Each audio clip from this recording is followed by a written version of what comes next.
Listen closely and prepare to set aside everything you believe about your life and your difficulties. The very foundation of your suffering rests upon a single, colossal misconception.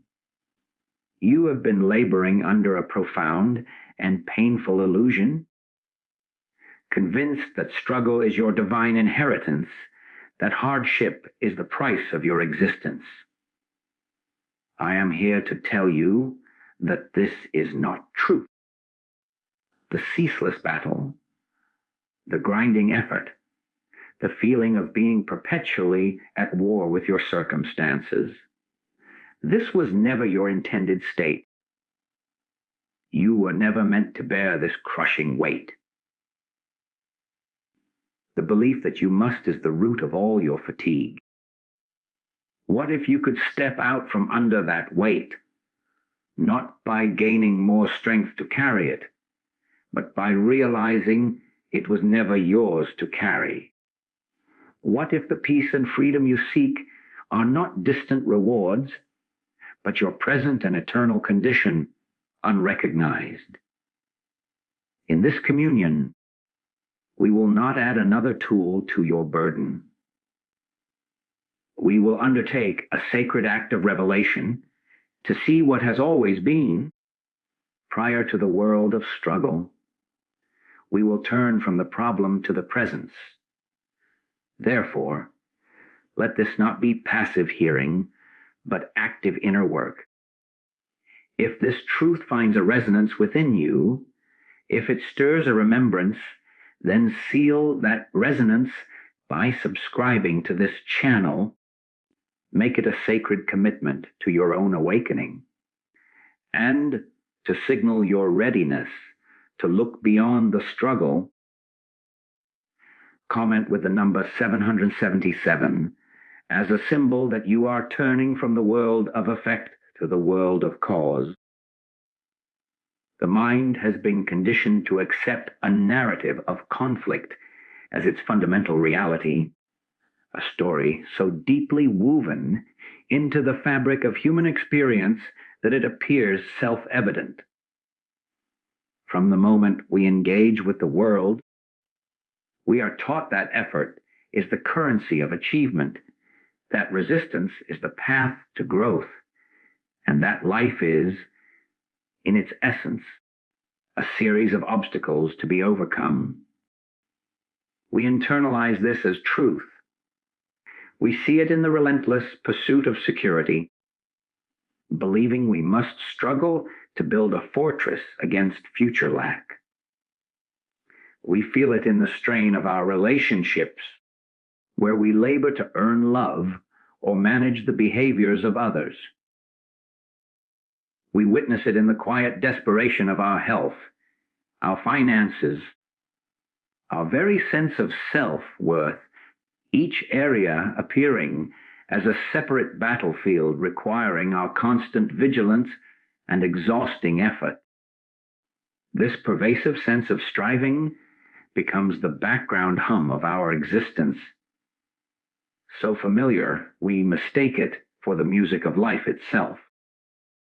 But consider this: what if the very ground upon which this entire structure of struggle is built is not solid?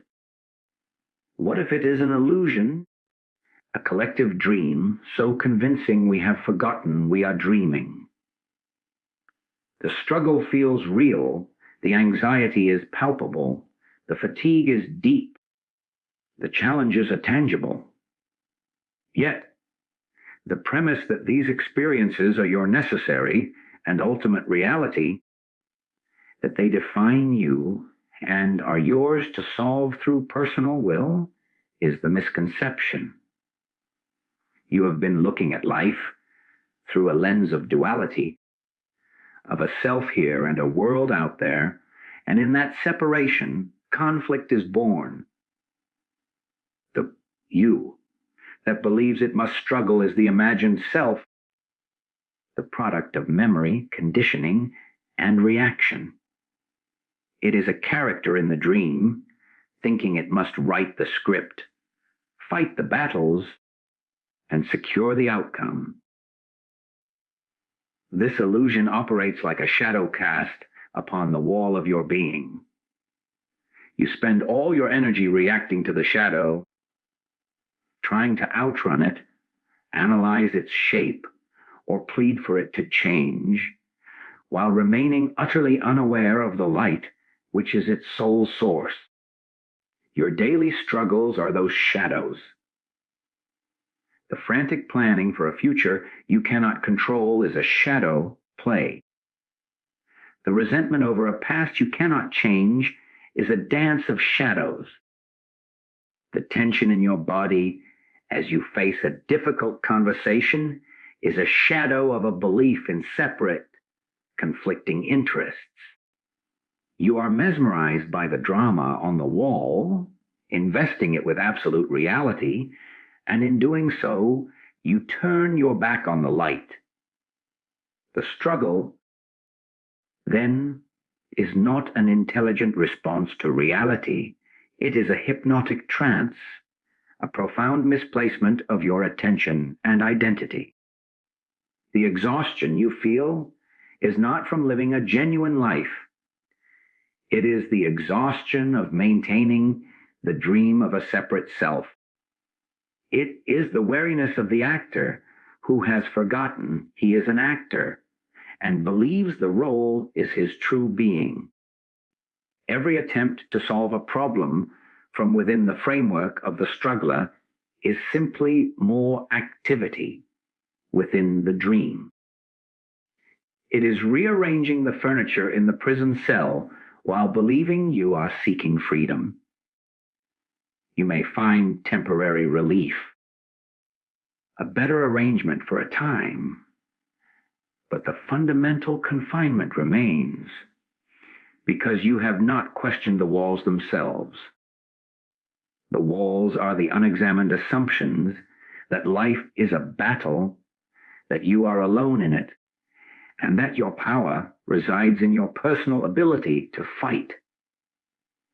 Awakening begins not with a new struggle against struggle, but with a simple, profound, and fearless withdrawal of belief from the shadow play.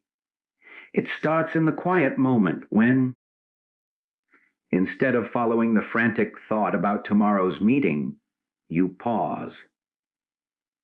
You do not analyze the thought or fight it. You simply notice that it is a shadow moving across the screen of awareness. In that noticing, a space opens. You are not the shadow. You are the space in which the shadow appears and dissolves. The burning issue with your finances, when seen not as a call to panic, but as another image appearing in consciousness, loses its visceral grip. It may still require practical attention, but the internal hurricane ceases. The struggle was never in the circumstance itself, but in your complete identification with the mental and emotional narrative about the circumstance. This is the great turning point. It is a shift from being the character in the drama to being the silent, knowing awareness that witnesses the entire production. That awareness is your true nature. It is never in conflict. It is never depleted. It does not struggle because it is not separate from anything. It is the light prior to all shadows. To glimpse this, even for an instant, is to feel a relief so deep it defies description. It is the relief of coming home after a lifelong journey spent trying to build a home in a storm. The struggles of the dream character continue to arise. They are the conditioned habits of a lifetime, but they arise within you, not as you. You see the fear, but you are not the fear.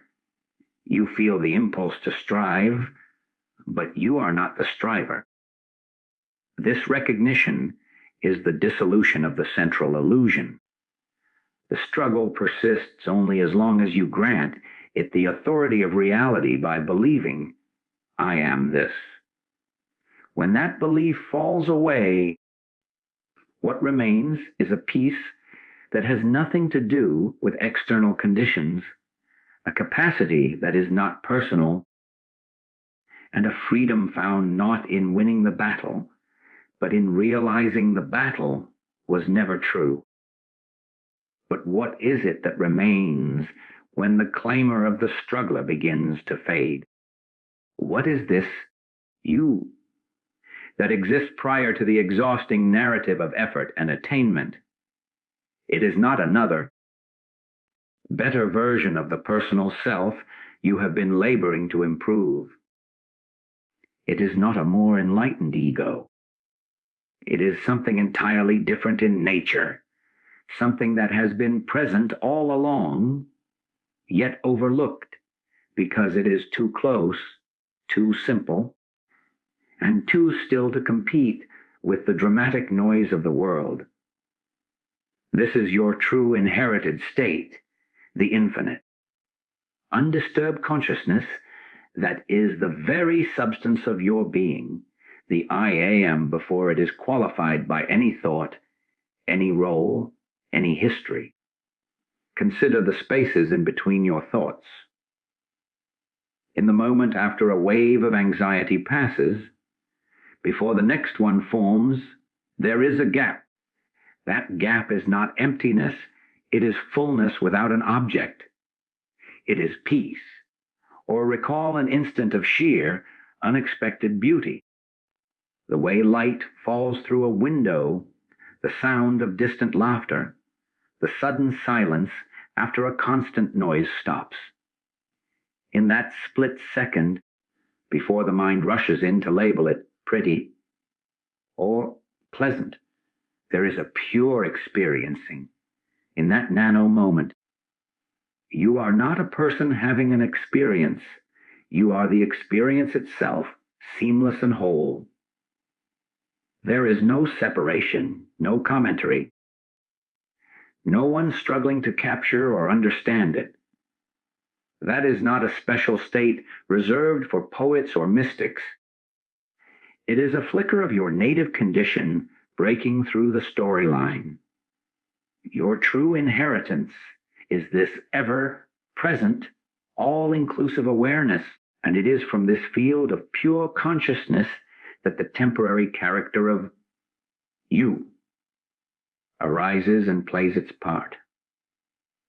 This means that the peace, the wholeness, the effortless being you have been seeking through struggle is not a future achievement. It is the ground of your present existence, obscured by layers of mental activity. Imagine standing in a clear, sunlit sky. That is your true nature.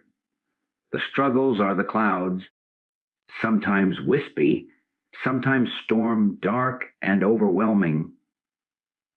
You have spent a lifetime analyzing the clouds, predicting their movements, feeling victimized by their shadows and striving to push them away. You have believed yourself to be a cloud, a temporary, fragile form buffeted by winds. But you are the sky. The sky does not struggle with the clouds. It does not resist them or try to change them. The sky holds them effortlessly, and they move through its boundless space.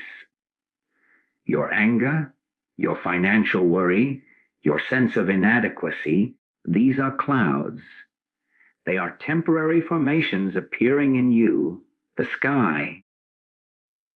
The suffering comes only when you forget the vastness and contract into the identity of the cloud, feeling its every tremor as a threat to your very existence.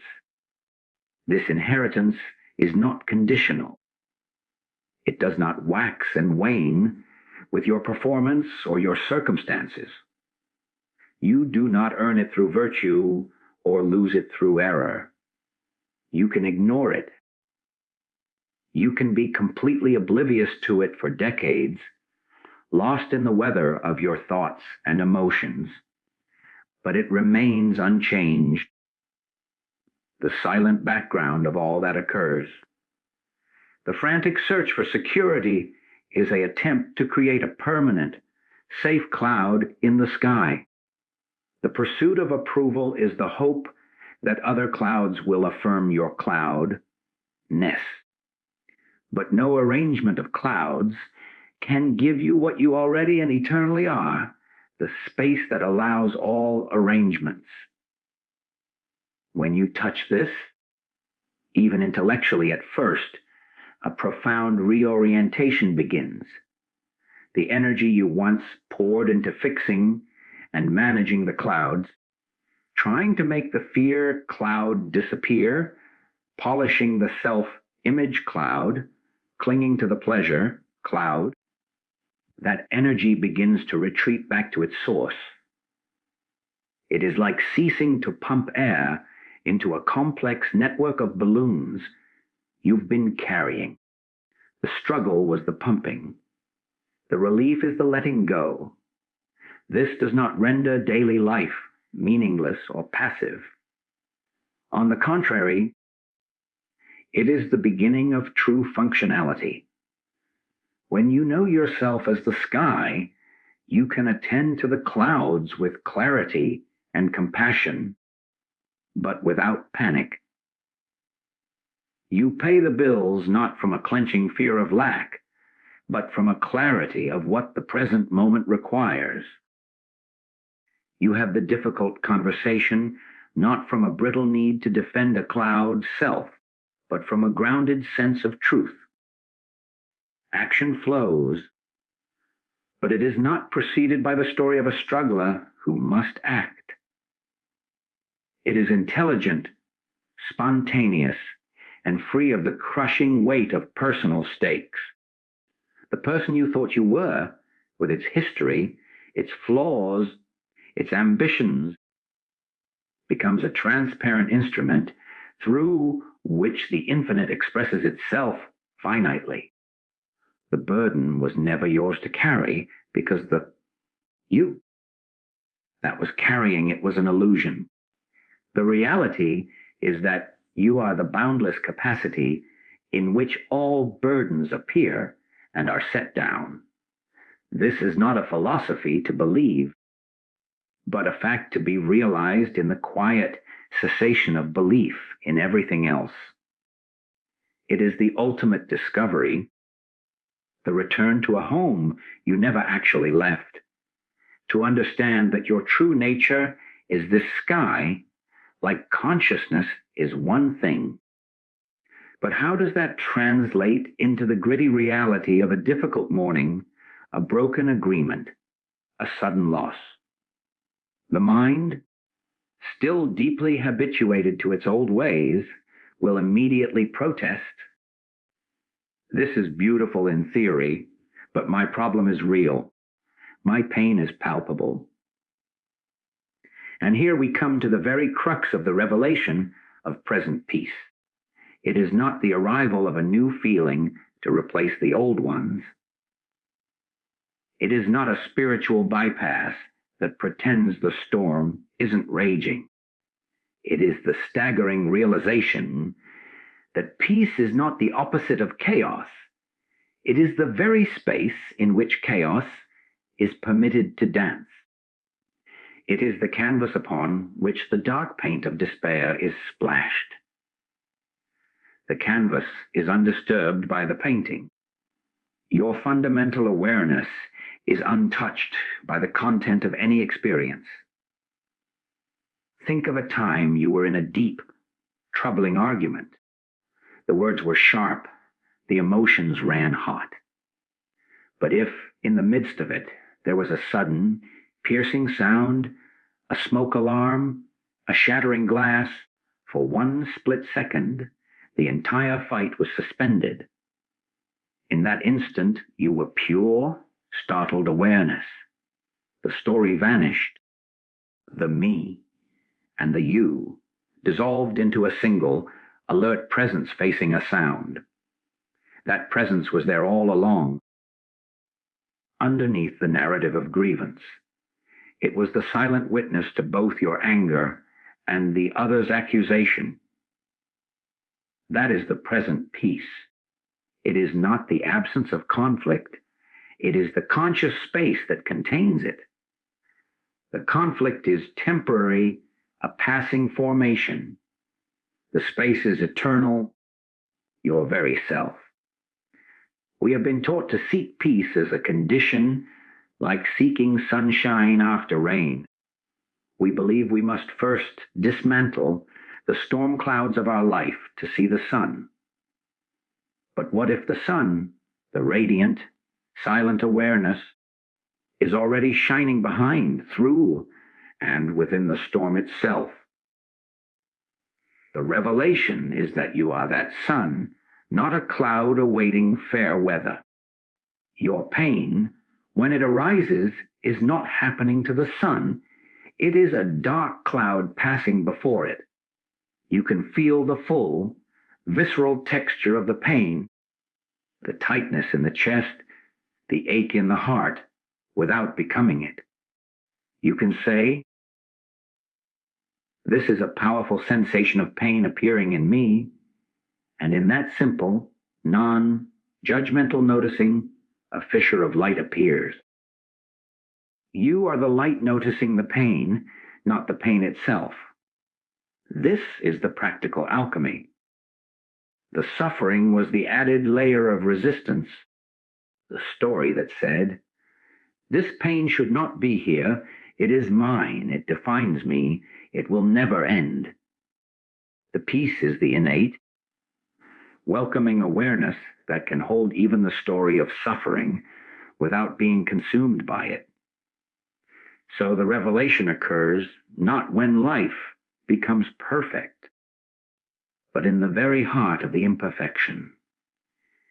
It is found in the doctor's waiting room, amidst the antiseptic smell and the low hum of anxiety. Instead of being swept into the torrent of "what if," you feel the chair beneath you. You hear the hum. You notice the rise and fall of your own breath. You are not denying the fear. You are simply acknowledging the entire sensory field, of which the fear is just one component. In that grounded noticing, the fear loses its monolithic quality. It becomes an object within your awareness, not the totality of it. The peace is the awareness itself, vast and unmoved. This is why it is called present peace. It is not waiting in the future for a resolution. It is the only thing present right now that is not a changing thought or feeling. Everything else, your thoughts about the past, your projections of the future, your current emotions, are like images on a movie screen. The present peace is the screen, always here, always stable, regardless of whether a comedy or a tragedy is playing. When you begin to anchor in this way, life does not necessarily become easier, but your relationship to it undergoes a radical simplification. A massive project at work no longer appears as a personal mountain you must conquer through sheer will, but as a series of present moment actions to be taken, one after the other, from a place of clear seeing. The pressure was never in the project. It was in the mental movie of failure and overwhelm you were projecting onto it. The present peace is the cessation of that movie. It is the quiet mind that knows what the next right step is. It is the intelligence that arises when personal panic subsides. You are not striving to reach peace from a state of turmoil. You are recognizing that the turmoil is occurring within a peace so fundamental you had overlooked it. The relief, then, is not the end of a struggle, but the realization that you were never truly in one. The war was a phantom fought by a phantom soldier on a battlefield of thought. To see this is to lay down imaginary arms. What remains is the profound, humble, and thrilling simplicity of being aware, present, and inexplicably free, right in the midst of whatever is. The moment this recognition dawns, that peace is the ever-present context, not a future goal. A fundamental reorientation becomes not only possible, but imperative. This is the turning from problem to presence. It is the most practical, yet most misunderstood shift in human experience. We have been trained with relentless precision to face life as a series of problems to be solved. Each problem appears to exist out there, in our body, our bank account, our relationships, and we believe our entire purpose is to marshal our resources, our intelligence, and our will to fix what is broken. This is the old axis of existence you, the separate individual, versus the universe of separate problems. But what if this entire framework is backwards? What if by facing the problem, you are turning your back on the only power that can bring resolution?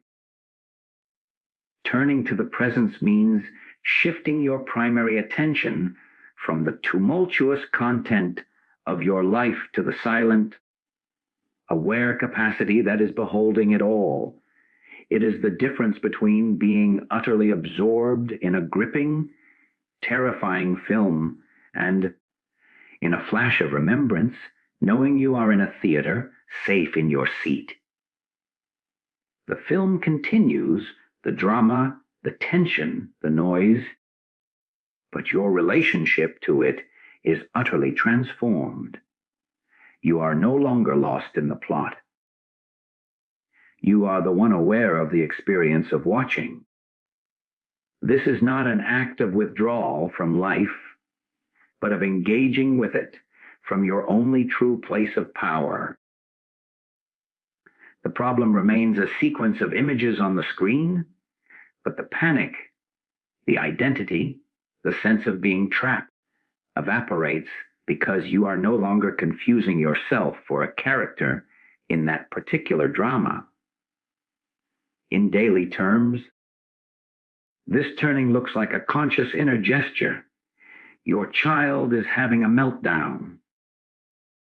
The old axis pulls you into the storm. Your own frustration rises. Your mind races with solutions and judgments.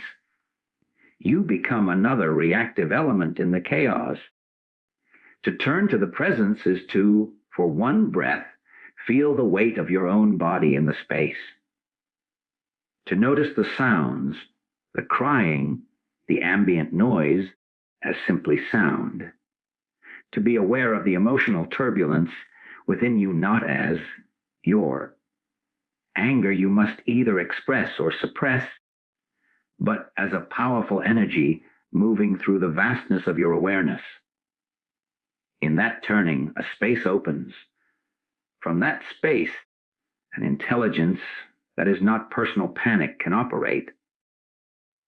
Perhaps you simply hold the child, your own inner silence, holding a container for their storm.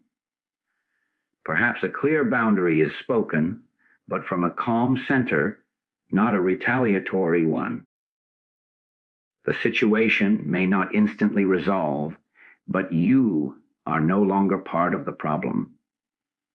You have become the space for its resolution. This turning is the great secret behind what is often called surrender. It is not surrendering to the problem, capitulating to defeat. It is surrendering the problem itself, the mental burden of it, the identity of being the problem solver into the vastness of the presence. It is taking the crushing weight of, how will I fix this? And setting it down, not because you are giving up, but because you realize you were never meant to carry it alone. The sense of a separate I, carrying the universe, is the illusion. The reality is the universe expressing itself as this momentary situation, and the intelligence of the whole is available the moment the fictional, separate manager steps aside. You see this when an artist loses herself in the flow of creation, or an athlete performs beyond thought. They turn from the problem of how to do it to the presence of pure doing. So when anxiety about money arises, turning to the presence does not mean ignoring your bills. It means first acknowledging the fear as a sensation, a thought stream, and then consciously resting your attention on the aware stillness that is noticing that fear. From that anchored place, you then open the bank statement or make the budget. The action is infused with clarity, not terror.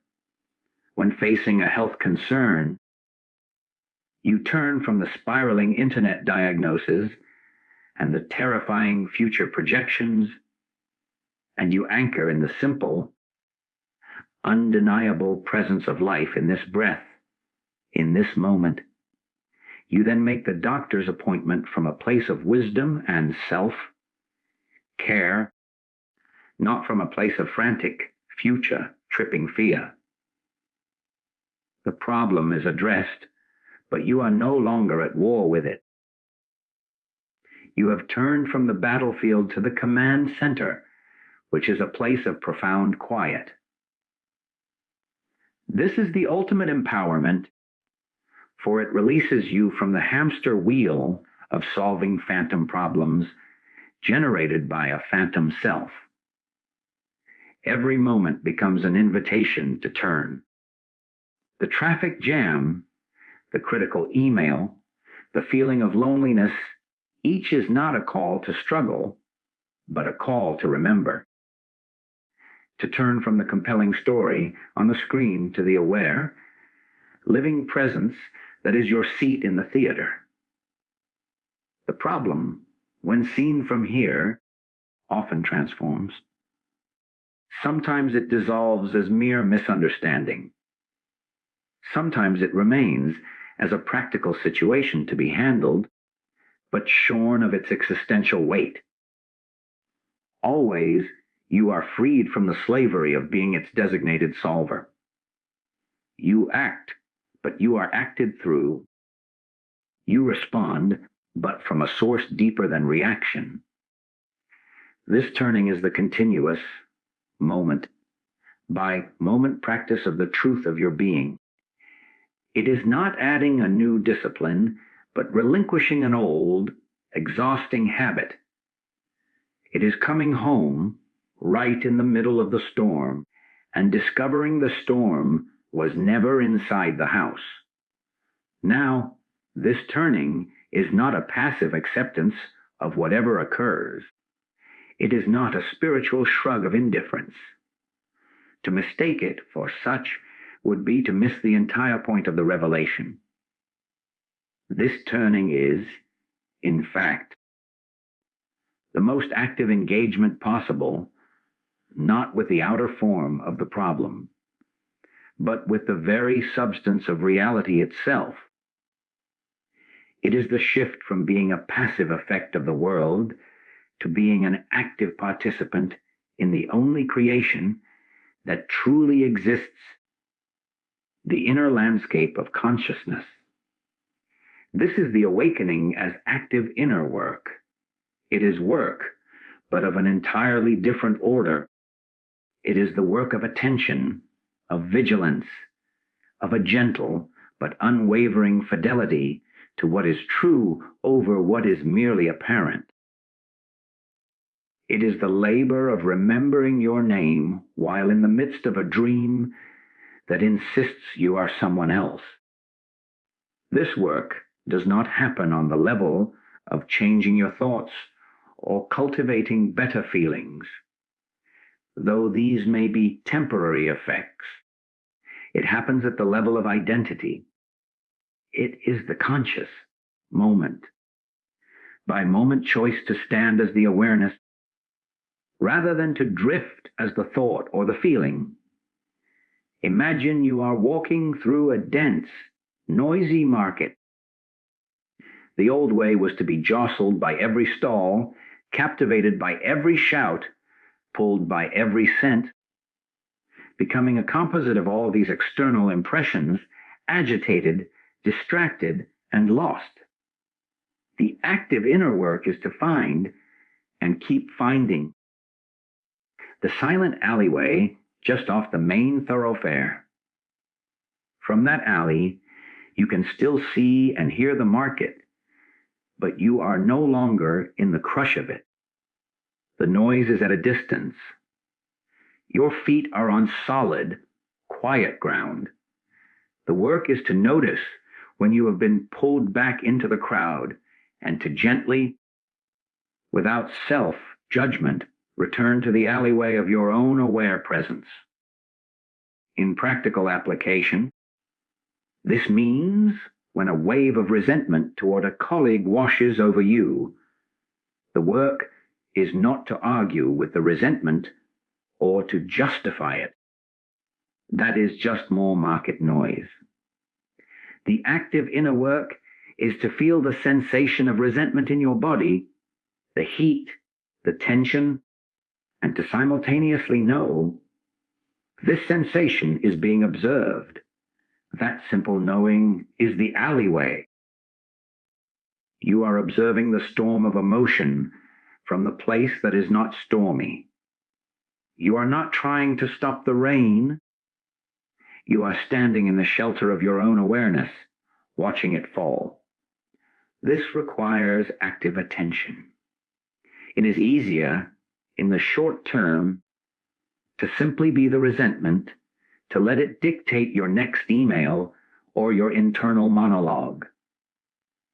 To step back requires a subtle but powerful act of will, the will to be free.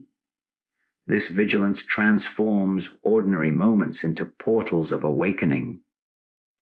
You are washing dishes, lost in a rehearsal of tomorrow's meeting. Suddenly, you notice the warmth of the water on your hands, the gleam of a soap bubble, the weight of the plate. In that noticing, you have just done the inner work.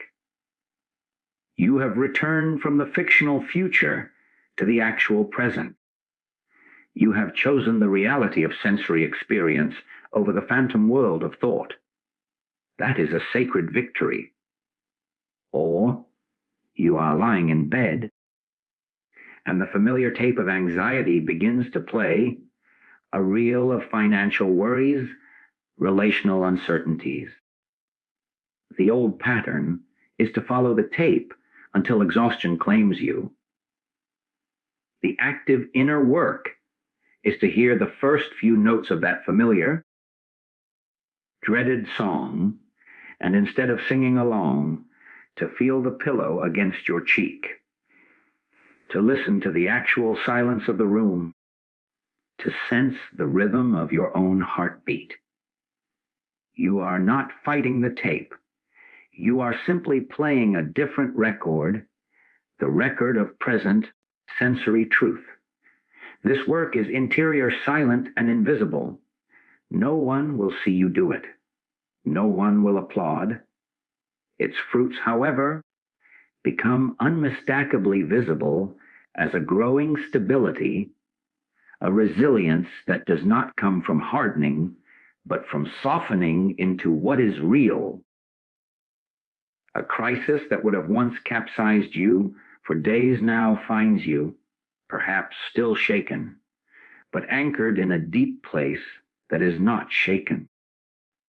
You navigate it, not as a lone sailor battling a hurricane, but as the ocean itself, knowing the storm is a surface phenomenon.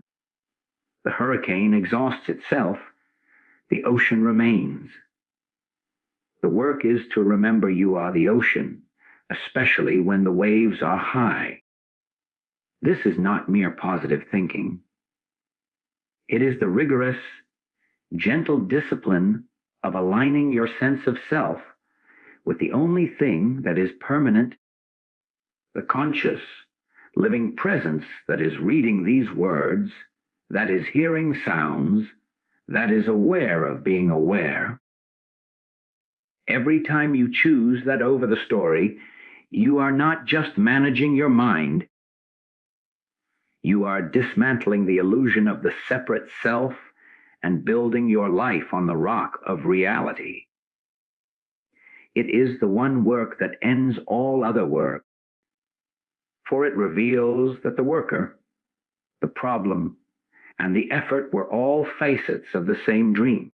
And to awaken from a dream requires no effort in the dream, only the profound and active desire to be free.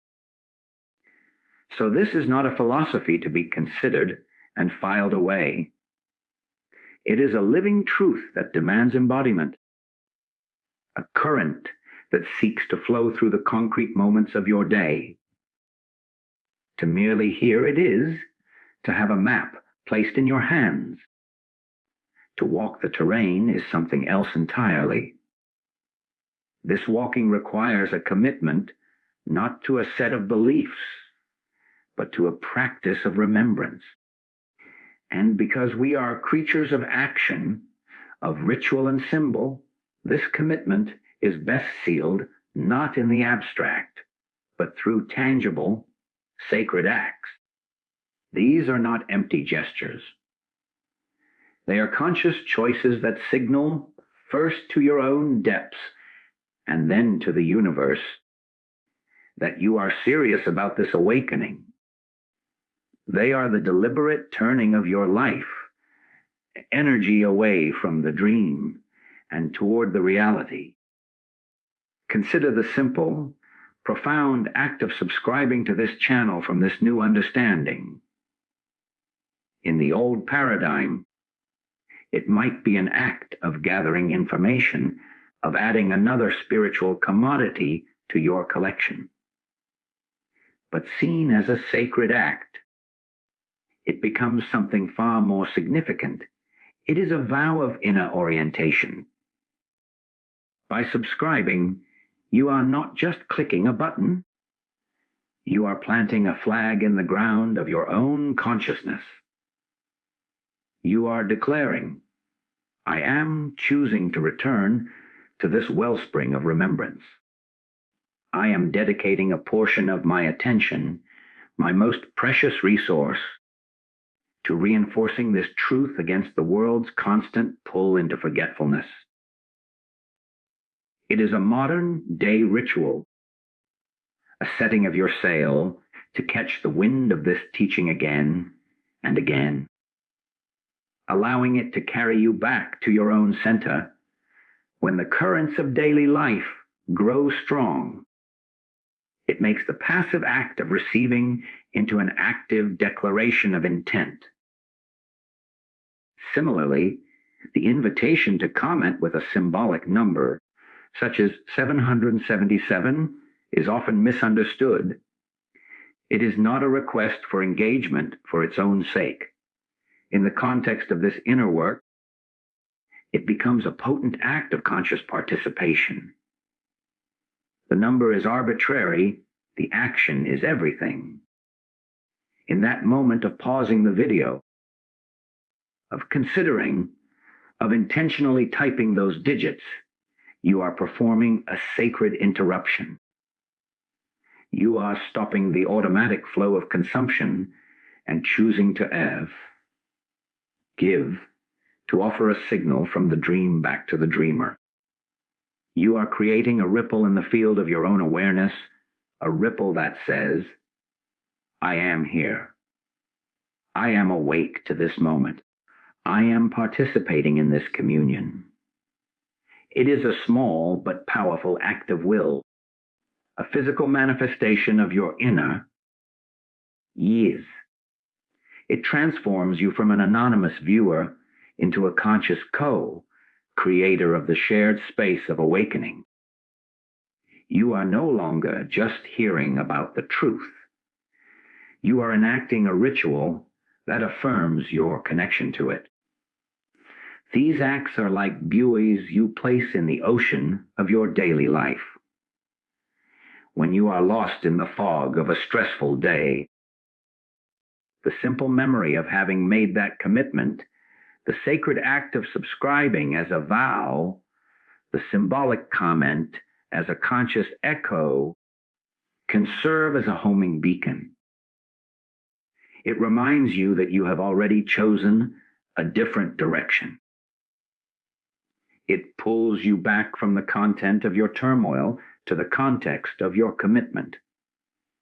They are not magical, but they are instrumental, for they use the language of action to speak to the part of you that is still hypnotized by the world of doing.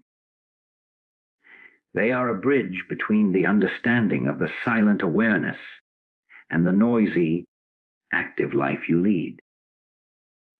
When you perform these acts with this consciousness, you begin to see all of life as an opportunity for sacred commitment. Preparing a meal becomes a sacred act of nourishing the temple of awareness.